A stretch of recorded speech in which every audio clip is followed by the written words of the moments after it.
So what we want to do is we want to look at the gap and look at the stuff that's not factored in and where you buy is in the gap at 7 o'clock, and that's where you make your money.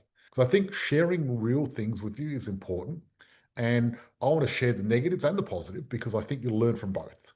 I just don't want to, because everyone's like, George, all we do is show these great successes all the time.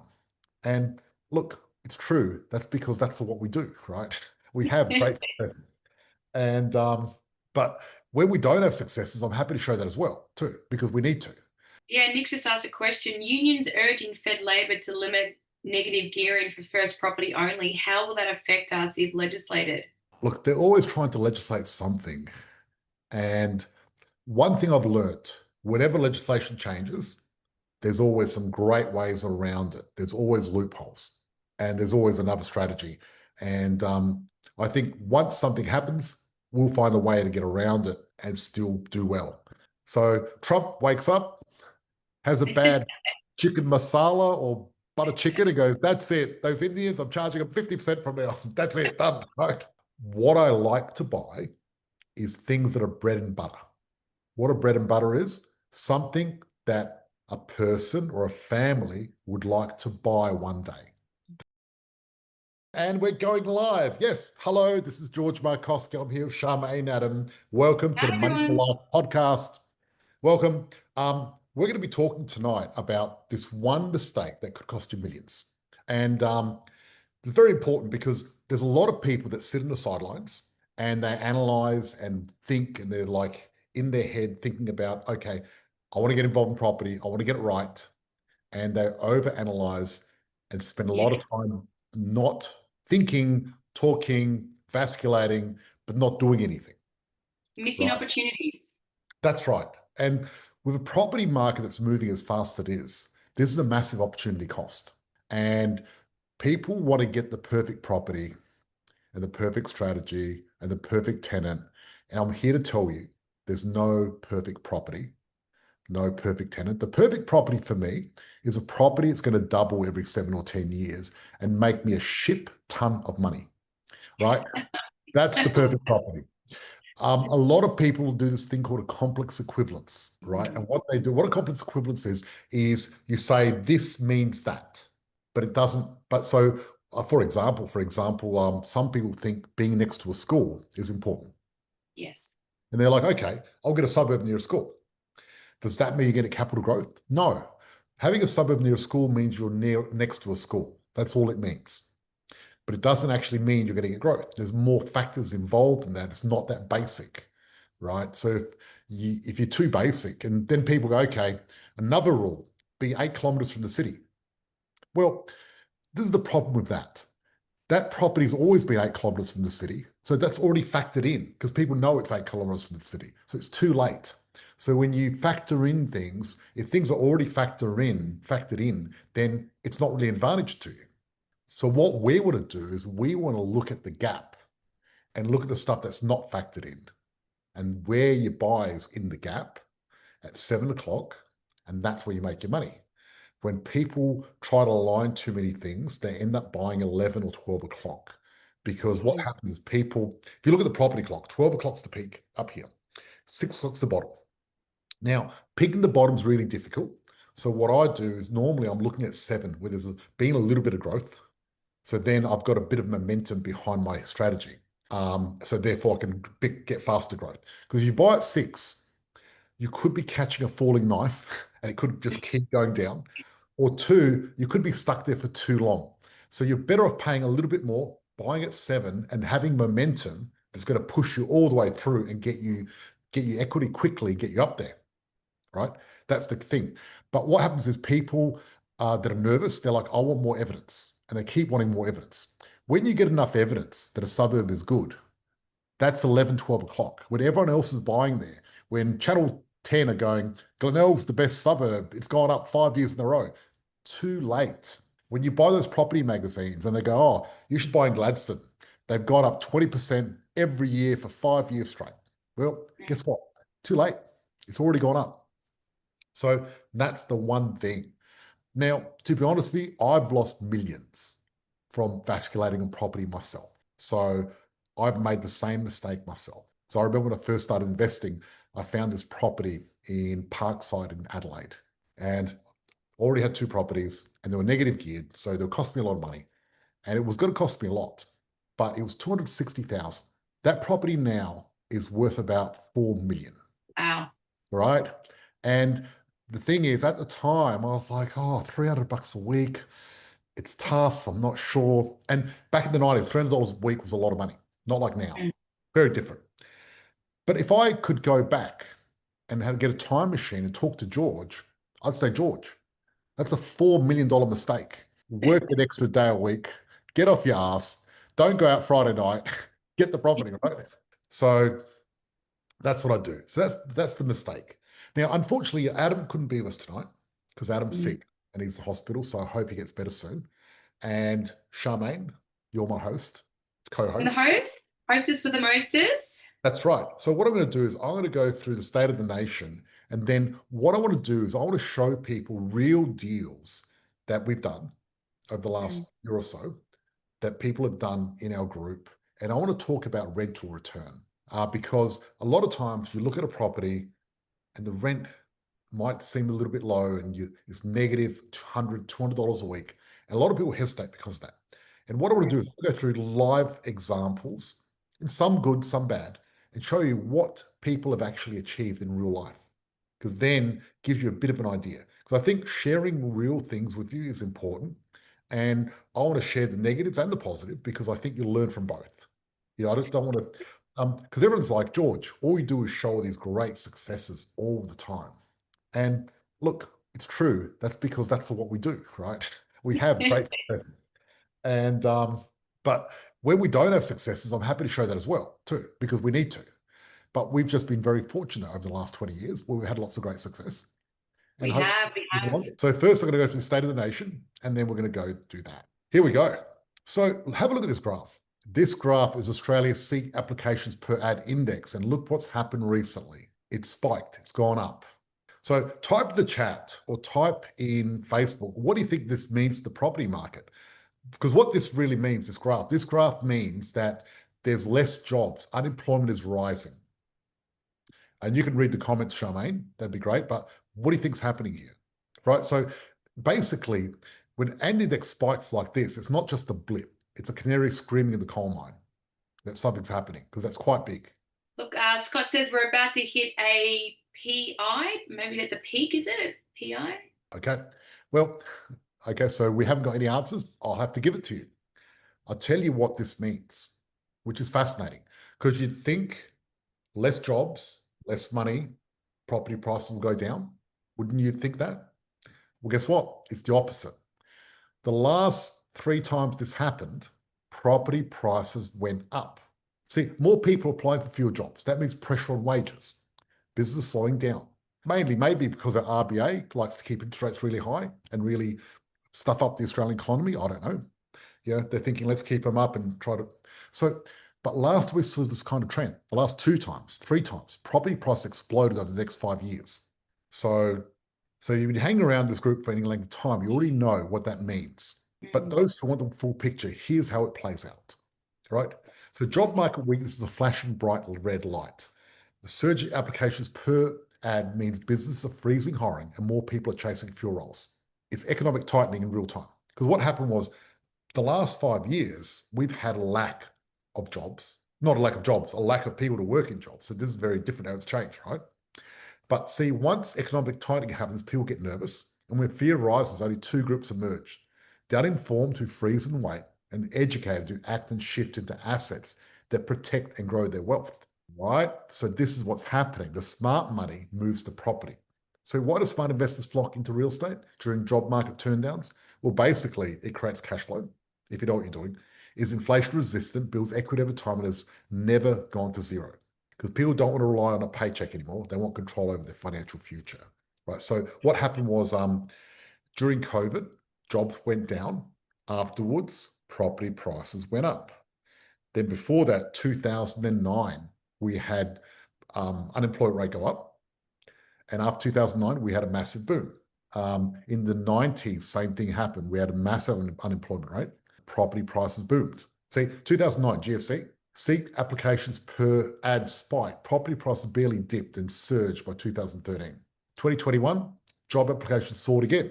The market panicked briefly, the property values went nuclear. Brisbane, 44%. Adelaide, 47%. Perth, 25%. National rents jumped 30%. Same pattern, same pressure, same opportunity. Another sign that property price is going to boom. I A tell lot you of what, confidence there, isn't it? Looking at the past and what's happened there and what we can predict in the future. yeah, look, Mark Twain said, history doesn't repeat, but it rhymes. And it certainly does. And I look at history all the time.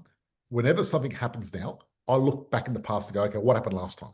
Because, for example, what I was telling people before, when interest rates went up, I told everyone property prices are going to go up. Why? Because you think interest rates going up, property prices will go down because it's harder to borrow. But what happened every other time interest rates went up, property prices went up 5 years after. So I just look at what happened in the past, and usually same thing happens over and over again. So the good, you're already here, you're informed. The bad, most Aussies won't act until they're priced out again. The ugly, waiting and watching has never built wealth. Let's wait and see is the most expensive sentence in property investing. So the real question is, will you be the one collecting rent or are you going to be paying it? Your move. That's I like a good that. Isn't that great? like playing chess, isn't it? Well, look, I know what I'd rather do. Since a little kid when I played Monopoly. But I want to go back to people that procrastinate in property and are never sure and are always waiting to get it perfect.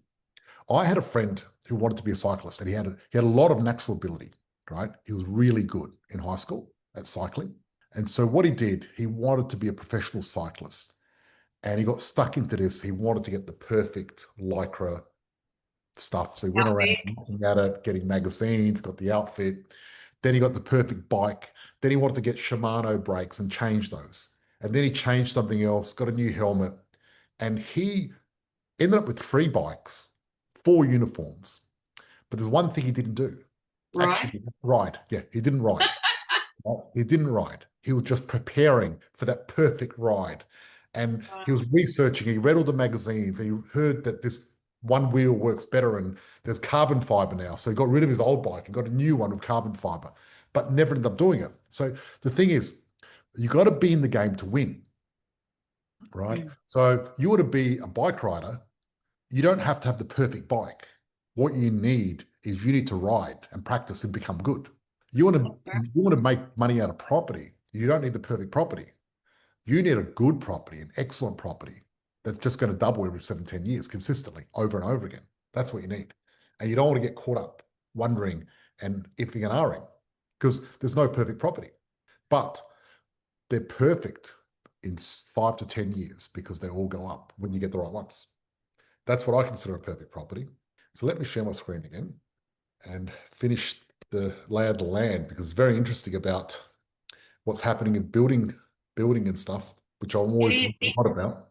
Yeah, Nick's just asked a question. Unions urging Fed Labor to limit negative gearing for first property only. How will that affect us if legislated? Look, they're always trying to legislate something. And one thing I've learnt, whenever legislation changes, there's always some great ways around it. There's always loopholes and there's always another strategy. And I think once something happens, we'll find a way to get around it and still do well. Because I don't think property as an asset class relies on the government. So negative gearing and other things, that helps us and makes it really easy at the moment, which is great. But if there was no negative gearing, would I be doing property? Hell yeah, I'd still be doing it and still making lots of money out of it, except it'd just be harder to hold. However, if there was no negative gearing and it was an even playing field, it might be easier to hold because everyone's rents would go up even more. But unfortunately, the rents are so high already. God, I don't want them going up anymore too much. But the fact of it is they're going to go up. Rent's going to go up. That's the fact of it. It's the state of the nation. Queensland may start fleeing to Victoria. Now, this is tongue in cheek, but since the pandemic, Queensland has been a magnet for residents of southern states, mainly Victoria. So, over the last 5 years, 163,000 people relocated to Queensland. So, you have a look at this Queensland population change, right? And net in-state migration, right? If you have a look at that, It's quite high.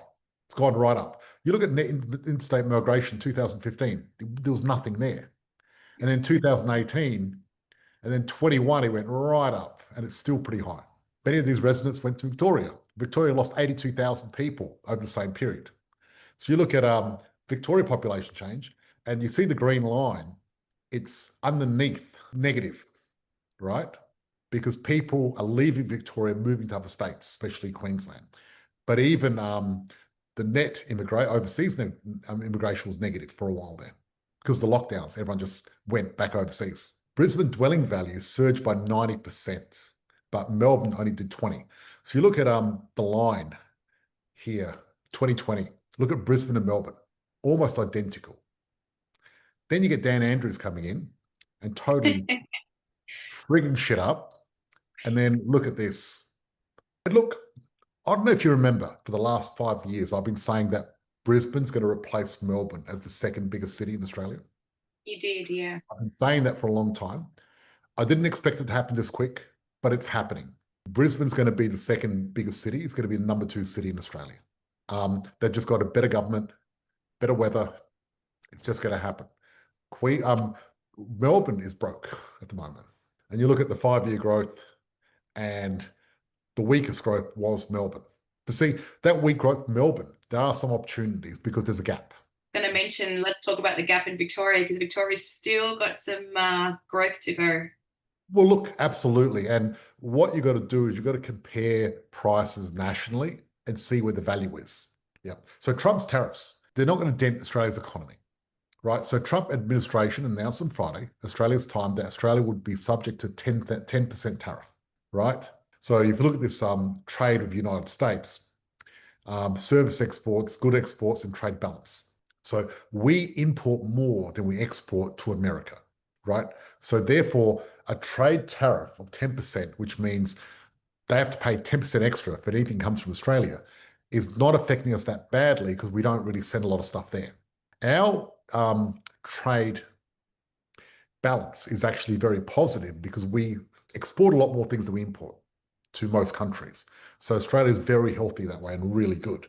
Part of the reason is because we've got so much minerals and stuff like that. But if you look at this, UK is 10%, Vietnam 20%, Indonesia 19%, Philippines, China 41%, Canada 35%, Mexico 25%. Recently, India has gone up to 50% now from 25%, only today. So Trump wakes up, has a bad chicken masala or butter chicken and goes, that's it. Those Indians, I'm charging them 50% from now. That's it, done, right? So if you look at our baseline tariff, we're 10%. So we're better off than any other country, right? Mm. Because we had a free trade agreement with the US that's been in operation since 2005, but it was really in the US's favor. So the 10% is not that big.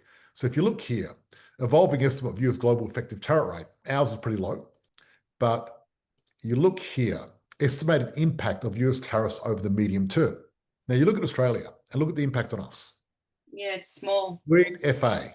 Then you've got New Zealand, but look at China, Canada. Look at Canada, their best friend. Canada are screwed, right? It's really going to affect the economy badly.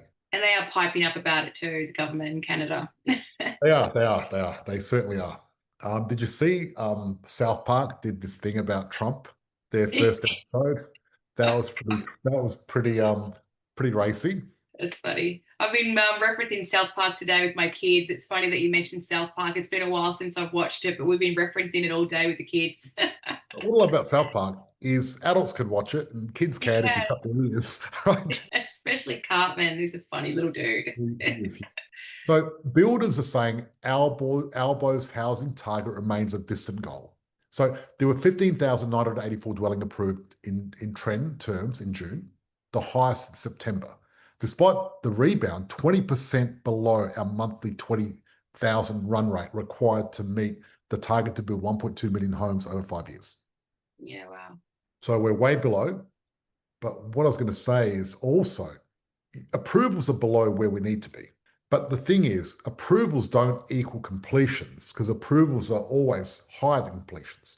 So if you've got 15,000 approvals, you're going to have to take 5% off to get completions. So you can see this. look at where the graph is now. That housing target, we're miles off. Yeah. Not only that, it looks like it's going to take us a long time to get there. Here we go. Let's have a look at this. They reckon 23, 24, we've got a shortfall of 86,000.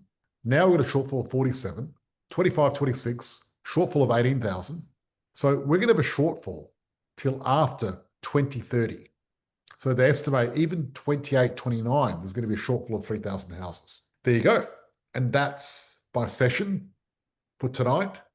And I'm going to go through the members' wins and go through the Q&A. I'll let you run that, Charmaine. Yeah, absolutely. So whilst I'm bringing up my screen, we did have a question from Adam Vella. So if the growth in Melbourne is weak, does that indicate that Victoria or Melbourne is at a 6 o'clock property market? Good question. What it indicates is that it's softened a little bit, and the property market, there's 15,000 suburbs. And so because there's 15,000 suburbs, we can't say that Melbourne is 6 o'clock, but what we can say is quite a few markets in Melbourne is 6 o'clock, but there's also 7 o'clock. You name what part of the clock, there's all parts of the clock all over Australia because there's so many suburbs. So there's suburbs that are 7 o'clock in Melbourne, suburbs that are 12 o'clock. It depends on demand supply ratio of that particular suburb. Hope that makes sense. But yes, when you've got a 20% drop growth, which is lower than everywhere else, there's opportunities there. So what I want to talk about tonight is I want to talk about rental appraisal versus actually achieved, because what happens is a lot of times we look at a rental appraisal and we think, okay, how negative is it going to be? How positive it's going to be? It's good to see real life scenarios of what happens. So you look at this property allocation. Roger bought a property in Boona. The appraisal was 750. They actually ended up with 700 per week. So as you can see, it was $50 less than what they expected. Correct? Correct. Yep. Then you got Kevin Collette, Armidale. That was supposed to be 685, but they ended up with 650. So what I want to show is the discrepancy of the appraisal, and what you get is not always what you're going to get. Sometimes you get a little bit more, sometimes a little bit less. Mark and Melanie in Rothwell, Queensland, there was 550, they ended up with 600. Stefan and Nikki in Bundell, 520, they ended up with 550. Charles and Maverick, 510, got 530. And we got 6 months in Morayfield. They had an appraisal of 510, ended up with 570. So you can see a lot of people get more rent than what they expected. And the reason they get more is because if you wait a little bit longer, by the time your property is finished, usually the rent has been pushed up. Sometimes it can be pushed down a little bit depending on what time of year and everything else like that. For example, if you settled in Christmas, Christmas is notoriously hard to get rental, and other times a lot better. Okay, Mobo Desert appraisal was 550. I got 580. Nice work, Claudia. Well done. Beautiful. So here's some real properties, real results. So Joey and Christine from SA bought in Capalaba 2019. Purchase price was 399. Deposits 39,000. Current value 819,000. Current profit 419,000. In return on investment 1,000%, which means look at that, doubled in less than 10 years, George. Yeah, exactly. Doubled in less than 10 years. And that's when I say properties double every 7 or 10 years, I'm saying in general. Conservatively. I'm conservative because the properties in the bottom of the market, you know, when you've got 15,000 suburbs, the properties at the bottom, they won't do anything in 10 years. And look, I've met people and people have joined that program where they bought properties with other places and their property for 5, 10 years has done nothing or gone negative. So you get in the wrong suburb, you're going to get no growth or negative growth. And then you've got the people, the properties in the middle, and they're going to double every 7 or 10 years. And then you've got the top 100, and they're going to double quicker. And this one here, 2019, what's that, 5, 6 years? 6 years. Yeah. But on those stats, I've got one of those properties in Capalaba that I bought in 2020. I actually paid a little bit more. I paid 419, and in 5 years, my property's doubled. So I paid a little bit more, but still got the same result. Exactly, exactly. And you didn't go, oh no, I have to pay 30 grand more. It's not No, I fair. didn't. No. I Look, and they're a yellow belt. So well done. If you're here tonight, please type in the chat and show yourself. That'd be great. I'd love it. Fantastic. And yes, and then we got Lindsay from Victoria. He Yeah. bought 2023. Purchase price 452,700. Deposit 45,270. Current value 631,000.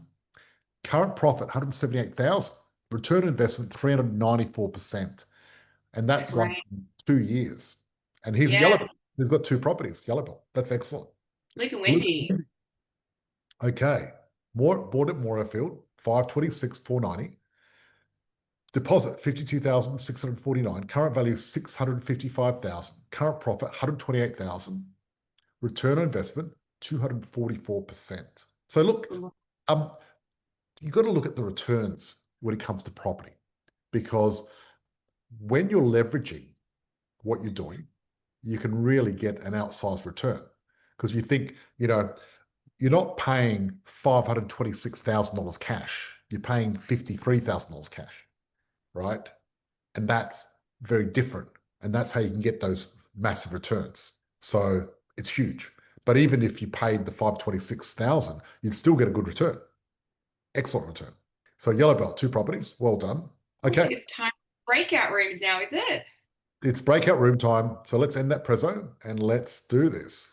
Okay, Let's Kane, go. we're in Victoria, Canada at present holiday, 2:30 a.m. Oh Kane, wow. Kane, let's get you on camera.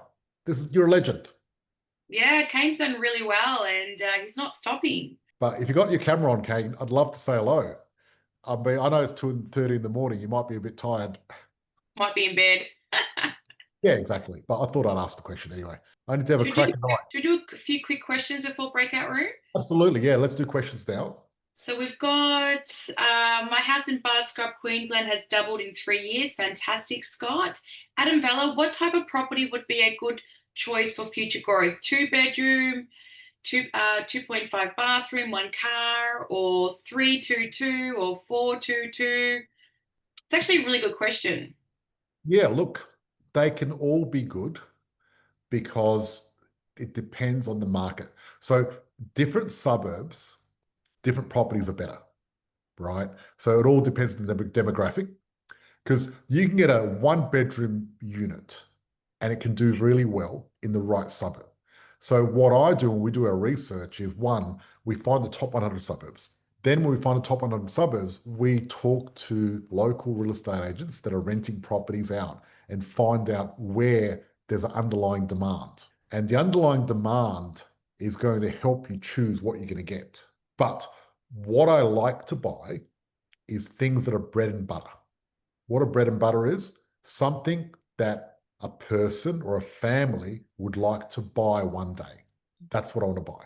So I don't want to buy something unusual that a person or a family doesn't want to buy one day, because then it's unsellable. If it's unsellable, then you can't get capital growth out of something you can't sell, because to realize your capital growth, you need to either revalue it or sell it one day.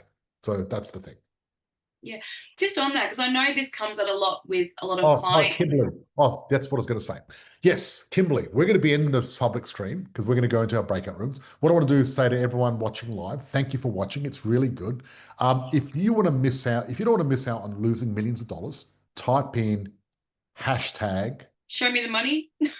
Yep, hashtag show me the money. Our team will reach out to you. Oh, one more thing. I've recently updated my book. So if you want a copy of a book, type in hashtag book. We'll send you a copy of my updated book for 2025. I'll be sending it to all our clients as well, which is great. Now we can end the live stream and we can move into our private group.